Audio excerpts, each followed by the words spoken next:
சொந்தங்கள் அனைவருக்கும் வணக்கங்க. என்னோட சேனல் சப்ஸ்கிரைப் பண்ணி நோட்டிஃபிகேஷன் பட்டன் ஆன் பண்ணிங்கன்னா நான் வீடியோ போட்டோன்னே வந்துடும். வாங்க வீடியோக்குள்ளே போகலாம். அனைவருக்கும் வணக்கங்க. இன்றைக்கி நம்ம வீட்டில் என்ன சமையல்னு பார்க்கலாம். எப்பவும் போல் சாதம் வச்சு விட்டாச்சுங்க. இது பச்சை பயிர் கடைஞ்சுங்க, ரசம் வச்சுங்க, வாழைத்தண்டு பொரியல் தாங்க இன்றைக்கி பண்ண போகிறோம். அதுக்கு பச்சை பயிரை ஓரளவுக்கு வறுத்துக்கலாங்க.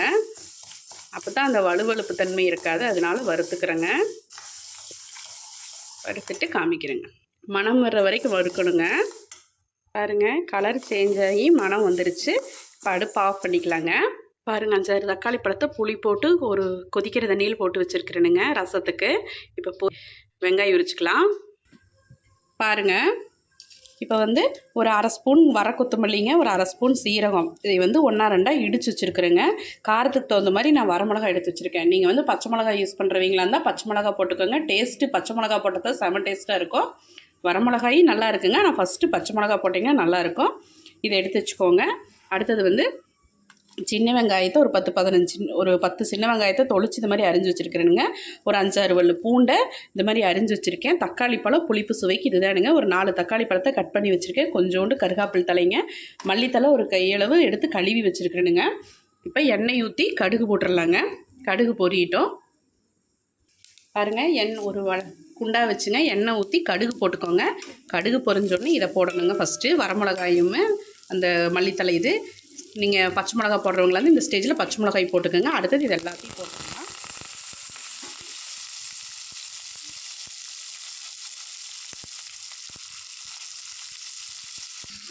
பாருங்கள், பெருங்காயத்தூள் கொஞ்சோண்டு, மஞ்சத்தூள் கொஞ்சம் போட்டாச்சுங்க. சும்மா லைட்டாக ஒரு வணக்கி விட்டால் போதுங்க. ரொம்ப வணக்கணுன்ட்டெல்லாம் இல்லை. இப்போ தண்ணி ஊற்றிக்கலாங்க. பாருங்கள், பச்சை பயிர் வேகிற அளவுக்கு தண்ணி ஊற்றியாச்சுங்க. இப்போ நம்ம போய் பச்சை பயிரை அரிச்சு கழிஞ்சிட்டு வந்துடலாங்க. பாருங்கள், பச்சை பயிரை நல்லா அரிச்சு கழிஞ்சிட்டு வந்தாச்சுங்க. இங்கே தண்ணி நல்லா கொதிச்சிருச்சு. இப்போ இதில் போட்டு விட்ற வேண்டியதானுங்க. அது பாட்டுக்கு வெந்துட்டுருக்கட்டும். பாருங்கள், பச்சை பயிறு எல்லாம் போட்டாச்சுங்க. போட்டுட்டு கொத்தமல்லி தலை ஒரு கையளவு கொத்தமல்லி தலையும் போட்டாச்சுங்க. இது அது வாட்டுக்கு நம்ம சிம்மில் வச்சு விட்ருவோம். அது வாட்டுக்கு வெந்துட்டுருக்கட்டுங்க. பெரிய அடுப்பில் சிம்முக்கும் பெரிய தீக்கும் கொஞ்சம் இடையில வச்சு விட்ருவோம். அது வாட்டுக்கு வெந்துட்டுருக்கட்டுங்க. இப்போ போய் நம்ம வாழைத்தண்டு கட் பண்ணிட்டு வந்துடலாம். பாருங்கள், வாழைத்தண்டை நல்லா பொடியாக எவ்வளோ பொடியாக கட் பண்ண முடியுமோ அந்தளவுக்கு நான் கட் பண்ணிட்டு வந்துட்டேனுங்க. இப்போ பச்சை பயிர் நல்லா வெந்துட்டுருக்குதுங்க. இன்னும் கொஞ்சம் வேகட்டும். அதுக்குள்ளே நம்ம தண்டை தாளிச்சுட்ருவோம். எண்ணெய் வடச்சட்டி வச்சு எண்ணெய் ஊற்றி கடுகு, உளுந்தம்பருப்பு, சீரகம் போட்டிருக்கேங்க.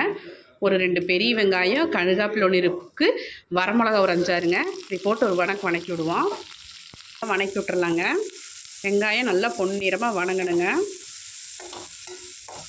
வணங்கினதுக்கப்புறம் இப்போ தண்டை எடுத்து உள்ளே போட்டுடலாங்க. போட்டுட்டு காமிக்கிறேனுங்க. பாருங்கள், தண்டை போட்டுட்டு ஒரு ஸ்பூன் உப்பு போட்டுட்டுனுங்க.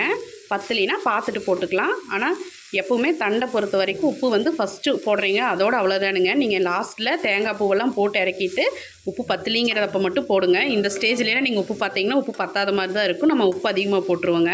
அதனால் கொஞ்சமாக உப்பு போட்டுட்டு இதை வணக்கி விட்டு மூடி வச்சிடலாங்க. சிம் வச்சு மூடி வச்சாச்சு. அது பாட்டுக்கு வெந்துட்டுருக்கட்டும். நம்ம ஒரு 1/2 மூடி தேங்காய் பூவை போய் திருவிட்டு வந்துடலாம். அதுலேருந்து கொஞ்சம் தண்ணி எடுத்து பருப்பு எடுத்து திருப்பி தண்ணி எடுத்து வச்சுருக்கேன். இது நம்ம ரசத்தை தாளிச்சு விட்றலாங்க. அது லாஸ்ட்டாக கடைஞ்சிக்கலாம். அது வரைக்கும் நம்ம வெயிட் பண்ணிகிட்ருக்க வேண்டாம். இப்போ போய் தக்காளி புளியெல்லாம் ஊற வச்சுருந்தோம்லங்க, அதெல்லாம் கரைச்சி இதெல்லாம் சேர்த்து ஒரு கரைசல் ரெடி பண்ணிவிட்டு ரசத்துக்கு நுணுக்கிட்டு பார்க்கலாங்க. பாருங்கள், இப்போ அரை ஸ்பூன் வர கொத்தமல்லி, ஒரு அரை ஸ்பூனுக்கு கொஞ்சோண்டு அதிகம் சீரகங்க, ஒரு 3/4 ஸ்பூன் குருமிளகு, ஒரு இனுக்கு கருகாப்பில் தலைங்க, வரமிளகாய்ங்க, இதெல்லாம் போட்டு நல்லா ஒரு கொத்திட்டுங்க. ஒரு 5-6 வல்லு பூண்டு, ஒரு சின்ன வெங்காயம், இதை போட்டு ஒரு இடிச்சுக்கலாங்க. பாருங்கள், ரசத்துக்கு நல்லா இந்தளவு கொட்டி வச்சாச்சுங்க. இப்போ புளி, தக்காளி எல்லாம் கரைச்சி மல்லித்தலையும் போட்டு உப்பு போட்டு இது கொதிச்சுட்ருக்குதுங்க. இப்போ ரசத்துக்கு தாளிச்சு விட்டுடலாம். ஒரு குட்டி வடச்சட்டி வச்சு அதில் எண்ணெய் ஊற்றி கடுகு போட்டாச்சுங்க. கடுகு பொரியட்டும். ஒரு வரமிளகாயை கிள்ளி போட்டுக்கலாங்க.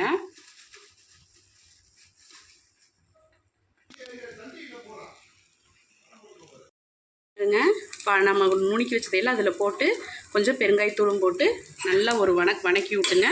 இதை எடுத்து ரசத்தில் கொட்டிக்கலாங்க. பச்சை பயிர்லேருந்து தண்ணி தனியாக எடுத்து வச்சாச்சு. இப்போ இதில் கல் உப்பு கொஞ்சம் போட்டுங்க, தேங்காய் 1 ஸ்பூன் போட்டிருக்கேன். இப்போ இதை நல்லா கடைஞ்சிட்டு வந்துடலாங்க.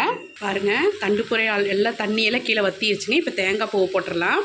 ஒரு கலர்னால் முடிஞ்சதுங்க. அருமையான தண்டு பொரியல் ரெடி. பாருங்கள், அருமையான பச்சைப்பயிறு கடையல் ரெடிங்க. கடைஞ்சிட்டு நம்ம இருத்து வச்சிருந்த தண்ணி உள்ளே ஊற்றியாச்சு. சூப்பராக ரெடி ஆயிடுச்சுங்க. ரசமும் ஆஃப் பண்ணியாச்சுங்க. இன்றைக்கி நம்ம வீட்டில் என்ன லஞ்சுன்னு பார்க்கலாம். அருமையான சாப்பாடு, பச்சைப்பயிறு கடையல், ரசம், வாழைத்தண்டு பொரியல் அருமையாக ரெடி ஆயிடுச்சு. வாங்க சாப்பிட்லாம். நாளைக்கு இன்னொரு வீடியோவில் பார்க்கலாம். Thanks for வாட்சிங்க. இது வரைக்கும் வீடியோ பொறுமையாக பார்த்ததுக்கு நன்றிங்க. நாளைக்கு இன்னொரு சமையல் வீடியோவில் பார்க்கலாம். Thanks for வாட்சிங்க.